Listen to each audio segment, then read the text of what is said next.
Please continue to enjoy your lunch, but I need a good 10, 15 minutes to introduce our speaker with all the things he's asked me to be sure and mention about him. Jeff Wiley is the Chief Executive for the Greater Fort Bend Economic Development Council. And oddly enough, that organization started at the same time that Sugar Land Rotary did. And it was started by a real visionary named Herb Apple. And Herb did a magnificent job in getting that started. But I'm bringing up Herb's name, now deceased, but a wonderful person that has a real legacy in Fort Bend County, because there was no greater honor than to be selected by Herb for anything. And in this case, Jeff Wiley was selected to replace him as chairman of the organization. That says a great deal about him. The organization serves a public-private partnership of business and government agencies, government organizations. So cities, the county, all participate as members, but likewise, so do hundreds of businesses that make this all work. And Jeff there's no more definitive spokesperson for the business community than Jeff has been over the years. And it's an honor to have him, number one, because he knows his subject and speaks with authority and with credibility. But number two, he's just a great guy. And I'm glad that he has a chance to spend some time with us when his schedule's very, very busy. Steve? Yeah, Jeff is the former head of the Sugar Land Development Company. Was a member of our club at that time. Bob Brown originally introduced him. I think Bob Brown was involved for Apple. Well, we'll just get that straightened out with Jeff. So welcome, if you would, Jeff Wiley. All right, in all disclosure, Marvin is our lobbyist for our organization, and I pay him to go to Austin to represent the business interest and the quality development interests of Fort Bend County. So Marvin, I appreciate those comments, but that was way too long of an introduction.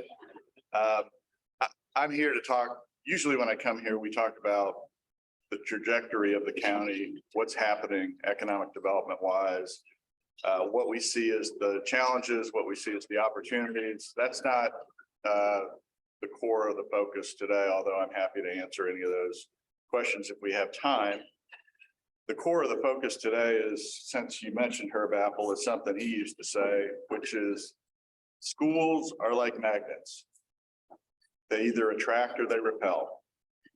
And we've built Fort Bend County on two primary assets. One is communities that have zoning / deed restrictions that protect somebody's property from having something deleterious located next to it. We had the good fortune of having large land tracts to develop in a common way with high quality, with parks, amenities, bike paths, all of those things. It built a quality standard that drew a direct contrast to our competition at the time, which was Houston for the most part. And the other thing that brought people here was schools. I mean, it's just that simple. People wanted to move out of the environment where they thought their schools were not doing the job that they needed to do. And they came to Fort Bend County in large measure because of the schools that we have here and the focus on education. And it was with tax dollars that they were able to do that and get a quality education for their kids instead of paying for private school. And that still is the case today. We still have tremendous schools in Fort Bend County, and Fort Bend ISD is obviously one of the largest districts in the state. Lamar Consolidated just passed a bond issue, if you weren't aware, in November that And they're the largest and the fastest growing school district in the state. They're right now 10 schools deficient. So they have a totally different challenge than what we're facing today with Fort Bend ISD, because Fort Bend ISD is a contrast of new growth in certain areas, although they're almost fully built out, and aging communities and aging schools in a number of other areas, particularly along the growth trajectory that happened 40, 50 years ago in Fort Bend County that started our population growth expansion. So the first thing I'm going to do is introduce Steve Bassett and let him kind of go through the components of the bond issue. There's 3 propositions if you hadn't heard. By the way, I'm going to start. How many people really understand school finance? Very complicated, right? The piece of the tax rate that we're talking about today is the stuff that pays for capital items, like a mortgage on your house, right? It is the stuff that you go into long-term debt to basically build, and then capital assets that you put into that, chillers, roof replacements. That's the biggest piece of this. It's about $600 million out of the equation of this bond issue of $1.256. It's a big number, right? That's a big number for Fort Bend County. It has been a big number, and we've been probably our organization trying to balance the business climate, and the tax rate has been maybe the biggest governor on how fast and how quickly they could address their problems with respect to schools. So we historically have kept them under 500 million back in the 2014 bond election. We said you can't go over $1 billion. In 2018, they didn't. At that time, they had $1 billion, 1.7 in life cycle issues. I mean, it was a big number. We said, you can't go over $1 billion. You got to keep it there for tax rate reasons. Well, the problem with that stuff is that the life cycle stuff doesn't change. It just gets older and more severe in terms of replacement. And now we've got $1.6 billion of life cycle issues alone that's on the table. We're not addressing all of them because, once again, we said you got to keep tax rate in focus here, and you can't put that on people, particularly as values go up in the community. But we'll get into that. What I want to do is let Steve talk about the 3 propositions, A, B, and C, and then I'll come back and say why I think it's important that we talk about it. And then we want to open it up for questions, because this is a very informed group. I recall as a member of this group how engaged you are and how beneficial you are to our community. So I would rather have this as a dialogue to address any issues.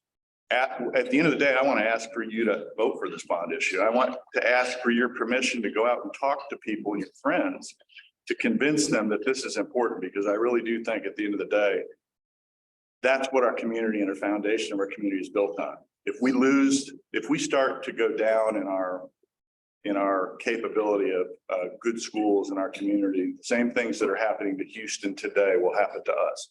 It happens. It's tough when you we're going to be 1 million in population, right? It's tough. The larger you get, the harder the issues are to contend with, because there's a lot of voices that are out there. Much easier when you're a smaller community and can unify around concepts. But when we're getting where we are, we're gonna start seeing the same stuff as Houston sees. And we need to be proactive to make sure that the things that have kept us tight here and really brought everybody from the world here, right? We're the most diverse county in the whole freaking state, if not the country. And we're an international city, and there's good reason for that. But we can't stop that attractive magnet force to bring people here. So Steve, please talk a little bit about the issue. Thank you, Jen. Just real quick. I mean, I feel like I'm among friends here. I live on Davis Cyril Drive, just around the corner. Moved into Sugar Creek December 21, and Rick from Kerrville. I don't know if you ran into my son David. He's a firefighter at Kerrville. So anyway, he started there 5 years ago. But anyway, so on the back of the handout that we put out there, this lists out what is in the propositions. Okay, Proposition A is the main one. This is the first time we've ever had a bond that has multiple propositions, and that's because we're following state law. We're following state law. So we used to just do it all in one. All the big stuff is in Proposition A. The big rocks is that 600 million basically in life cycle deficiencies, okay? All kind of HVAC, roofing, all those kinds of things. Our average age for the campuses is 28 years old. That's the average. We have a lot that are more than that. This also includes the rebuilds, okay? We are rebuilding Clemens High School. If you walk around and look at the foundation there, it's horrendous, okay? The problem is that it's Clemens, and because it's Clemens, it's political. Okay, that's the problem. But the fact is that it is the worst conditioned high school that we have by far. Okay, and the problems, the foundation problems aren't going away. They're only going to get worse. We are also, though, we are getting tighter, and we are finding our way when it comes to better utilization of our schools. We are going to have 2 less campuses next year because we are consolidating. We are starting to consolidate schools.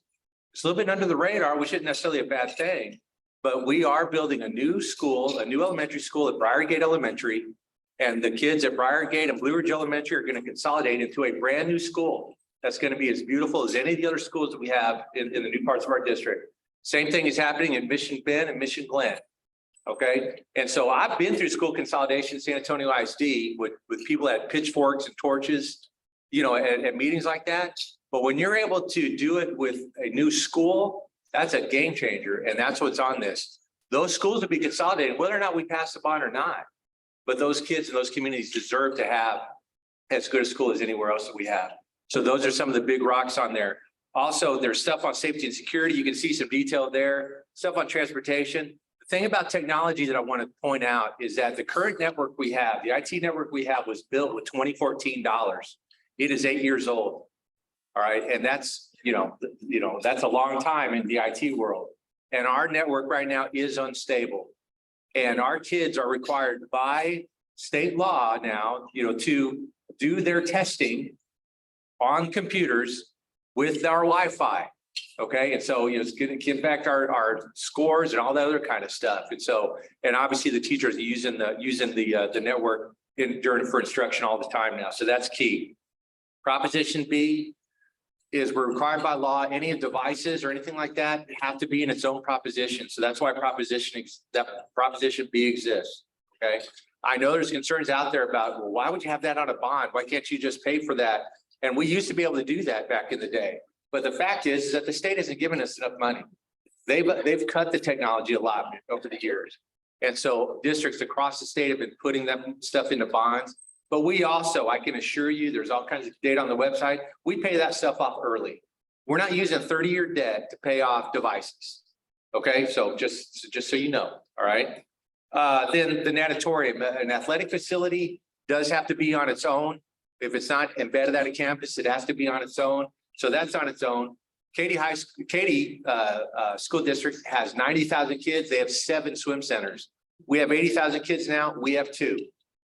Okay. And there's nothing over there on that whole side of the district. It'll be in the 521 corridor. That also is going to be where the new middle school will be. All right. As well as we are renovating Ferndale Henry Elementary. That's Ferndale Henry is the alternative school. That's being renovated to be a new elementary. We're going to save about 25 million by doing that. And then we're going to move that program back to MR Wood in the central of the district where it was before, which will be a better use of our buildings. So trying to be brief on that, but those are the main pieces of the bond.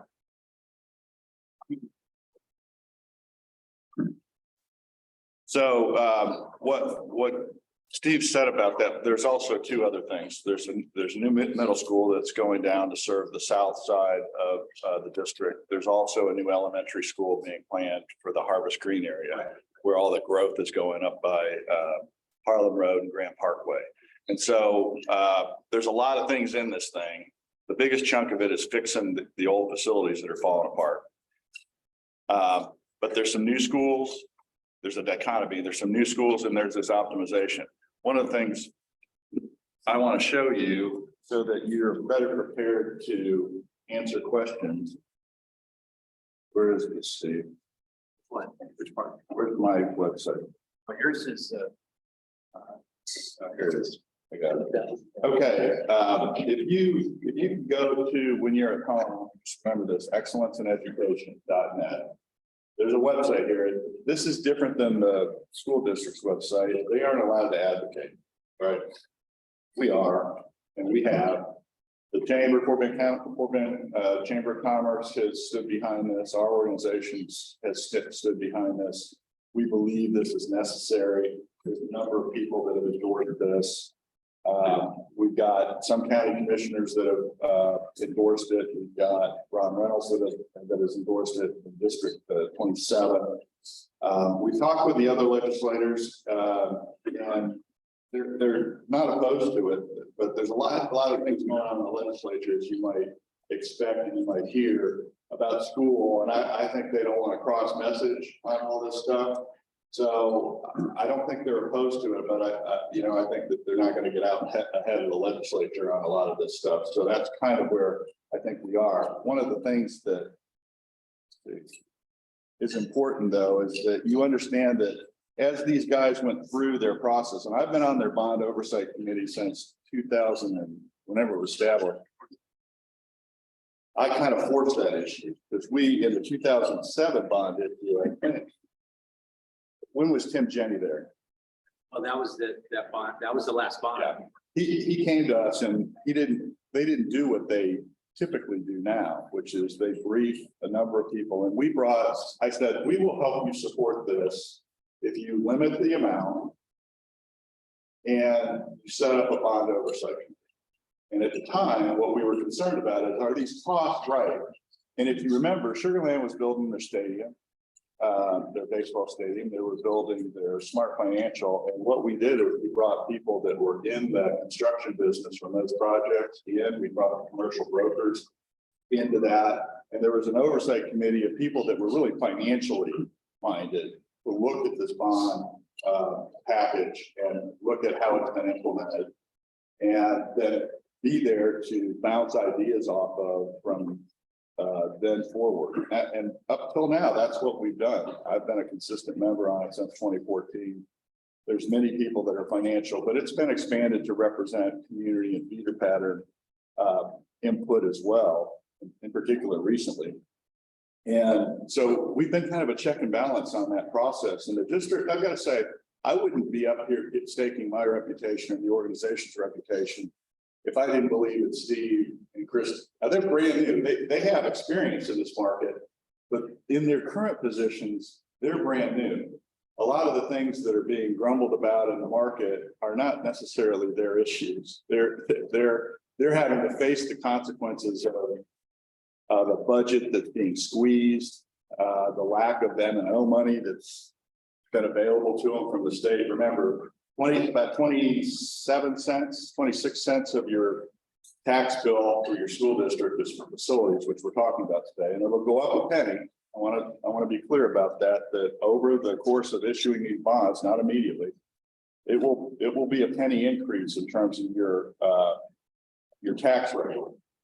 But remember, that thing has vacillated between 29 cents and 26 cents over the last 5, 6, 7 years. And these guys dropped that rate 2 cents in November because at the time, they don't need it without this debt. Their debt was reduced, but they're coming back to you and saying, now I need to put it back, right? I need to at least put 1 penny back. And so the math on that, I want to be clear. The math on that is you take your house for ease of purpose. Let's just say you have a $600,000 house. That's basically, you divide that, it's $600, right? A year, 1 cent. After you get done, it's $600 divided by 12.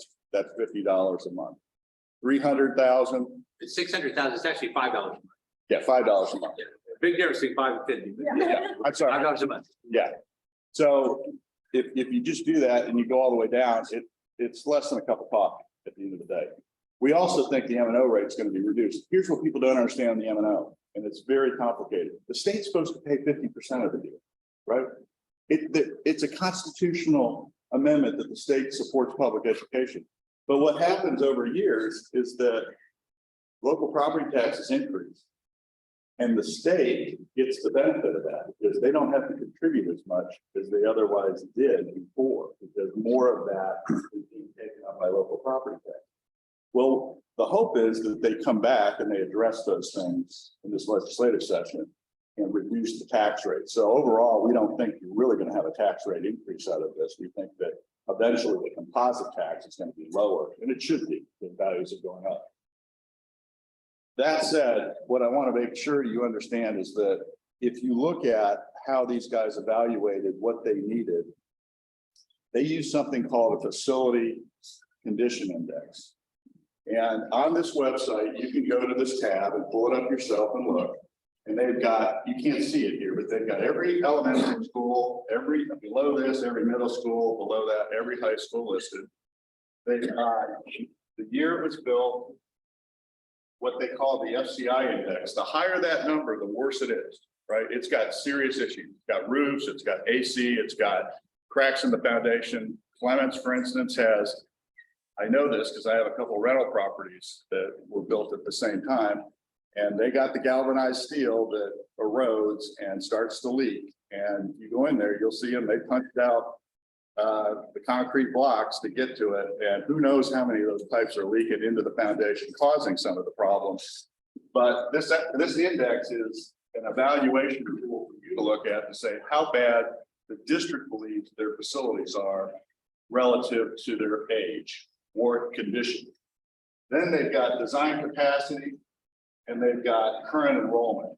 And this is the other key for this, which is, are these schools populated sufficient to operate them? And as Steve said, what's happened in the older communities, the communities that developed initially in Fort Bend County, is people have stayed in their homes. Their kids have grown up, they've gone to college. I heard a lot of that at the beginning of, which for a parent is a wonderful thing, right? But particularly if you get them married off, then the expenses really start to decline. But the issue is those people still live in their houses. They want to live there. They built that house, they approved it, but the kids aren't there anymore. And that's what we're finding out in some of these areas. And so the worst elementary school condition-wise, Blue Ridge, and the one of the second worst ones is Briargate. Well, they happen to be right next to each other. They're close in proximity. So that's a natural, and they're both under 42% occupancy.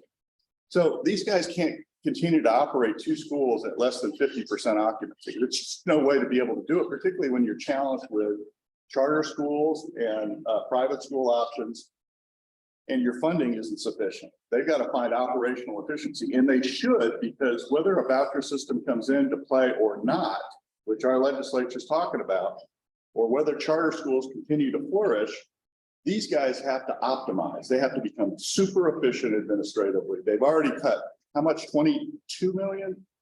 16 last year and 23 this year so far. So they're doing their job of cutting the overhead of administrative parts of their business. I will say this also, remember the legislature hasn't increased the allotment. Back to this tax discussion. So they don't get paid on how much taxes you guys pay into the system. That goes to Austin on the M&O side. They only get paid on how many kids are sitting in their chairs on an average daily basis in October. And so if they don't have the kids, they don't get the payment. The other thing is the payment that the state gives them is tied to 2018 dollars. It hasn't been increased for inflation or CPI or anything else since that time. So these guys are doing their share on the M&O side to cut a lot of costs out. And this is the new administration that's had to tackle this. But part of this is also an issue of how we fund the schools that the state's got to deal with in this legislative session.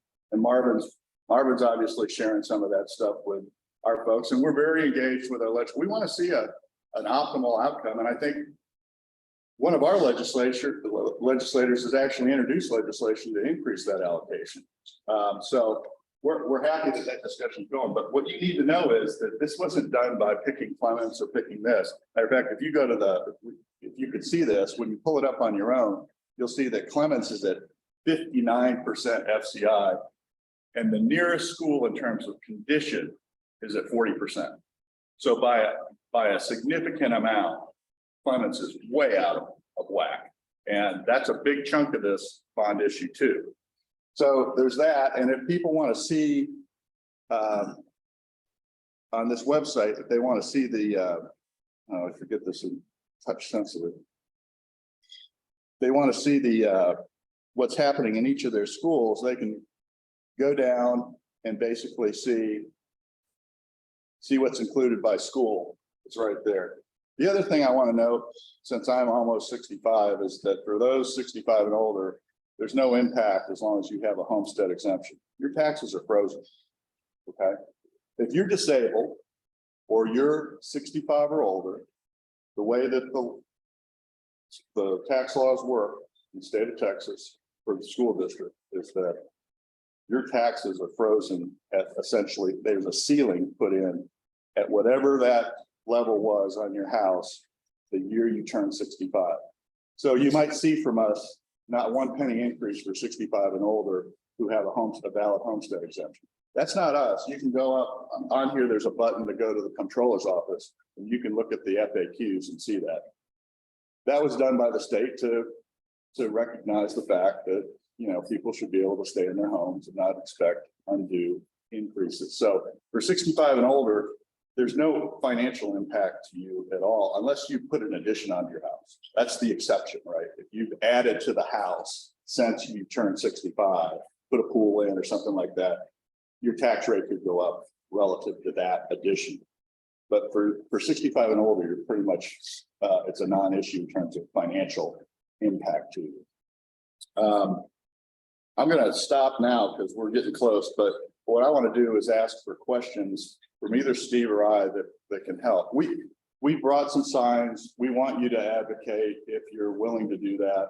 We want you to talk to your neighbors. We want you to put signs in your yard. We think it's table stakes for us. It's one of the two foundational elements that have built Fort Bend County into the quality community it is today. If we give up on our schools, if we don't reinvest in our schools, we deserve what we get. Yeah, Jack. If this does not pass, what are our options on schools? Well, the life cycle stuff continues to age. And it likely, and Steve can talk more about this, but it likely means that they'll have to spend a lot of money on leasing equipment, which is an inefficient use of that. But I'll let Steve answer. So as important as this bond is, the biggest issue that we're concerned with is teacher pay. Okay. And so, you know, I know that there are teachers that are scourged out there because the TRE didn't pass. So we had in November and they're getting mixed messages from Austin. And I've heard teachers say, well, what difference does this bond make or whatever else you guys haven't done teacher pay? And the fact is, if we don't have these funds for facilities, then we have to use some of our operating funds for facilities just to make sure that we fix a roof leak or whatever, or fix the HVAC or bring in a rental HVAC system, you know, to make sure that the kids can just learn with good climate. And so we're trying to get that point across. What I think one of the big mistakes we made in the other answer to the question is that we'll just be back in November, okay, with a lot of the same stuff on there. Will it be as big? You know, I don't know, but certainly the deficiencies will still be on that bond because that has to get fixed. But then we would have annual construction inflation is 8% right now, so you can add 4% to everything. So we will be back, and it'll just cost more. Okay, I mean that's part of the problem. The one thing that we did do a good job last fall is we didn't explain to people that when you vote no for something, you're actually saying yes to something. Okay, so what are you saying yes to if there's a election like that? Well, part of it again is we're putting this off and saying yes to some inflation later and some of these other consequences that I just spelled out. But I will tell you one thing that I'm worried about. I've shared this with Jeff, and I don't know if our bond counsel, if they're here, they might tackle me because it's on the verge of advocacy, I guess. But this is something that I've seen elsewhere in the country and really what I'm worried about is the fact that we did just have a failed election, you know, for this or that reason 6 months ago. Okay. And if we have a failed election this time, then all of a sudden we're a school district that could have a reputation among educators in Texas of being a school district that the public is not supportive of. So we'll have great difficulty recruiting teachers in a tough market to recruit teachers and recruiting administrators. And that'll impact a lot of things. And then also, how does that impact real estate? then people stop moving here because of the schools. And so that will eventually end up impacting property values. It's to say. And so, it is kind of the beginning of what could be a downward spiral that would be tough to overcome. That's one of the things that's on my mind about this. Other question? Yes, ma'am. Thank you so much for clarifying. If this does not pass, then school teachers lose pay. There's possible that they'll lose pay. It'll make it that much harder for us to have funds available to increase their pay. Because we'll have to spend general fund operating money on things like devices or HVAC or whatever else when we don't have the money for that now. I think that is that on the website? No. On this website, but we it's- can put it under an FAQ that addresses it.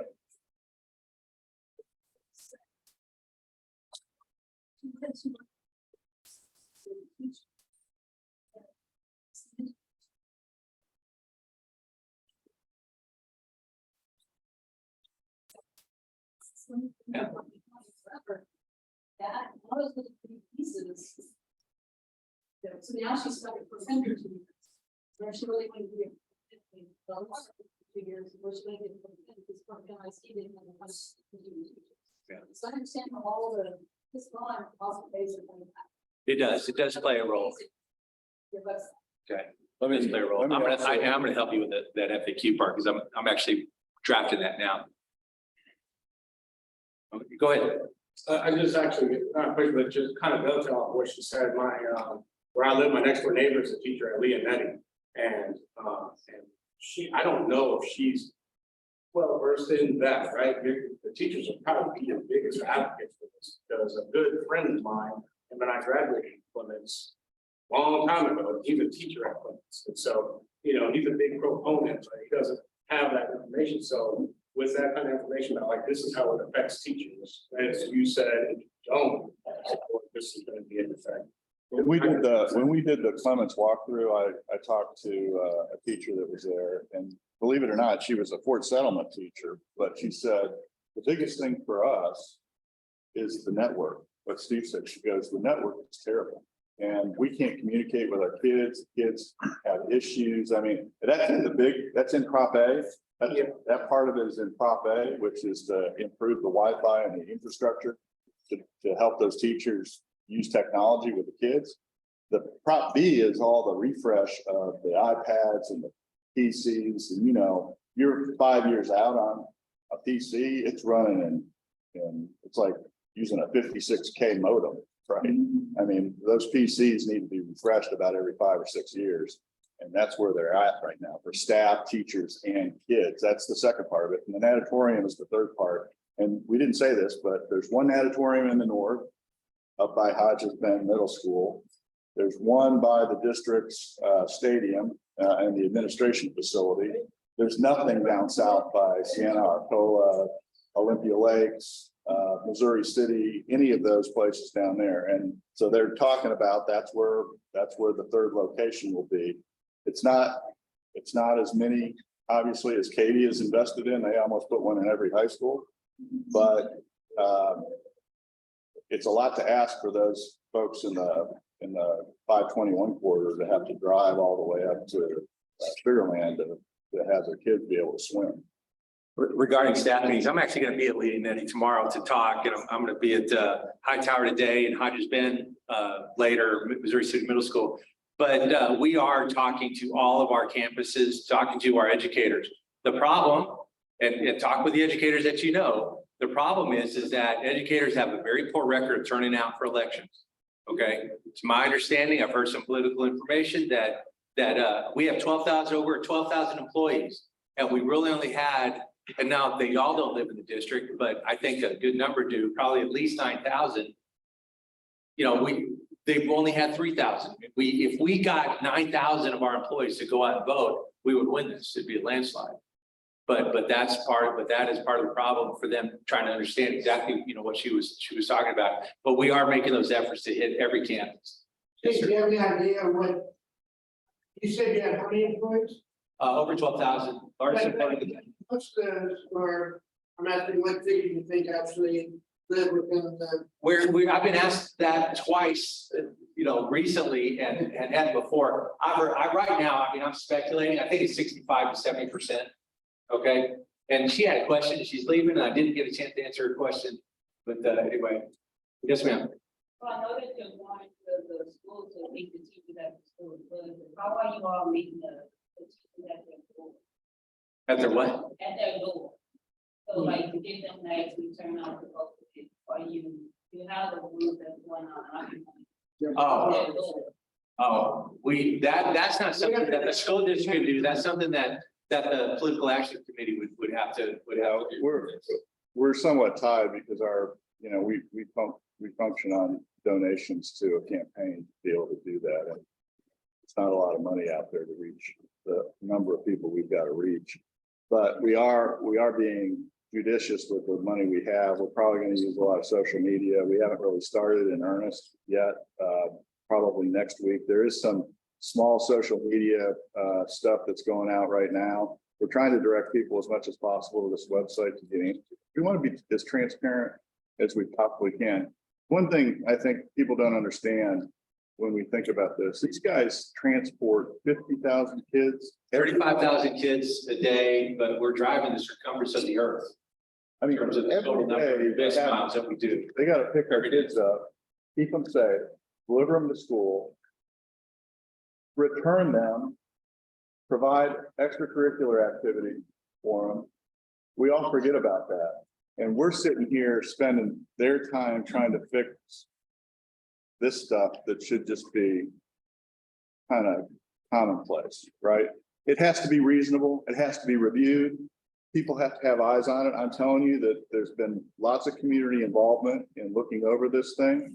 They always are a little bit higher than what they expect. But guess what? Lamar, because I know we were involved in that, Lamar had $50 million in their last bond issue. I think it was either 50 or $150 million in their last bond issue, just to finish the stuff that had inflated during COVID. They couldn't finish the school project. If they wouldn't have passed that bond issue, they were at a dead stop on schools that they had started because the inflation had gone up. These guys, luckily in 2018, locked in all their prices. They were ready to go as soon as the 2018 bond issue passed. They locked that stuff. That's what we asked them. We said, how come you guys didn't have an inflation impact? You're still putting those schools up from that bond package. They're just getting through the last stages of what they committed to do. And the response was, we were ready to go day one to lock those prices in. And so they didn't come to us in this bond package saying they needed extra money just to finish what they committed to in 2018. Lamar had to do it. They did their bond package, I think, in 2020 and got caught in the window. In hindsight 2020, we should have taken as big of a bite as we possibly could have back in 2018 when the interest rates were very low and the inflation was reasonable, and we'd be a much better place than we are, but we are where we are. And if we don't hit it now, it's just going to get more expensive to fix in the future. So we got to take a bite of the elephant every 3 or 4 years to keep up with this. And we also have to do what they're doing in this thing, which is smartly figure out how we optimize the schools and bring the new schools to the older areas, right? But in the same time, optimize so that what they're doing is they've got 80 or 90% utilization. They got to have some capacity for growth, but they got to optimize. I don't know what your target is, but it's got to be close to 90%. Yeah, we get every school 90%, that'd be amazing. All right. Sorry that we ran long, but You're doing great. Appreciate it. I'll certainly stick around. That's the important thing. We've got so many people like you who will stick around to learn this, to make sure that you understand it. And it's important. Dr. Vlada, you're going to have somebody that comes into your office this afternoon and may ask about this. And Dr. Harris, you have the very same thing. You're sitting there one-on-one with people who have questions. And it's very important that that be something. That's why we want you to be aware of this. Yes. It means more to me, so that Jeff was support and to try to understand. I really don't want to, discussion. I appreciate y'all coming and explain her, thank you for it, and I'll tell anybody, if I'm for it, I'll promote it to anybody. And also, I have my hands with people's backs or hands with their mouth. What could I go ask? Well said. I tried to pay them for 18 years and they weren't strong. About a year and a half. And they did it because they were out and educated people with us. Because they did what they done. And it passed, well, the one facility, the stadium didn't pass. Yeah, those are tough. That's right. It's always a hard thing for that, but they passed because they talked to businesses and people that were out and about. And as a former teacher, it is really important that it's passed because otherwise, if they got operated. So I just want to encourage people to talk about it and actually talk about it. It worked in a district that has a lot of people with money and influence and. Thank you. Thank you very much for your comment. Let me present these two items just as a thank you for both of you. Thank you, Mark, for coming by to spend time. Can you, if anybody wants to take a sign, I got 500 signs in my office and I need to get rid of them. Don't take them if you're not going to put them in your yard, but if you live in the district, visibility is important. Take them, help us out if you're so inclined. Appreciate it. Yes, cool people have Fort Bend ISD bond sign in their yard. Thank you. Thanks to all of you. They're going to stick around for a few minutes after we break up. And now we're going to ask Tracy if she would lead us in the four-way test. The one thing that makes Rotary unique among all service clubs is this, that we recite to ourselves each and every meeting. Tracy? That's experience. There's 4 questions we ask ourselves. The things we think, say, or do. First. Second. Is it fair to all concerned? Will it build goodwill and better friendships? Will it be beneficial to all concerned? Yes, thank